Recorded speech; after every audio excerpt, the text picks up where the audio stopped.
እቺ ልጅ በቃ ሰው ሚላትን መስማት አቆመቻ። አንቺ ምን ፈለክ? ወዴት ልትሄጂ ነው? አንተን አይመለከትህም። አሁን በጸባይ አይደል እንደ ጠየቅኩሽ? ምን አለ በጸባይ ብትመልሺ? በስነ ስርዓት ስትጠይቅ እኮ ነው የሚመለስልህ። እኔማ የሆነ ፕሮግራም ላይ ይዤሽ ልሄድ ነበረ።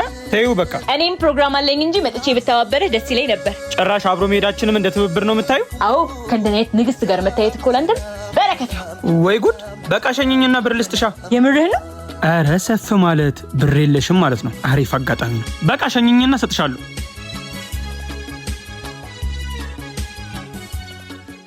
ይኸውልህ አጉል የምትጃጃለው ነገር አለ። እዛ ከደረስን በኋላ ብሬ ላይ ምናምን ብትል አልሰማህም። እሺ ችግር የለውም። ለሱ ለቃሌ ታማኝ ነው። እና ያለን አትስጠኝና አልሰጥም ብልሽስ? ወንድሜ አይደለ ትሰጠኛለህ። ይሻልሻል።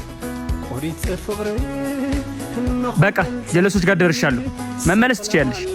ብሬስ ኦ ይኸው ምንድናት?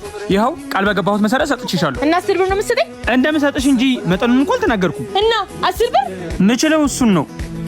ቻው። ይመችህ። እሰራልሃለሁ።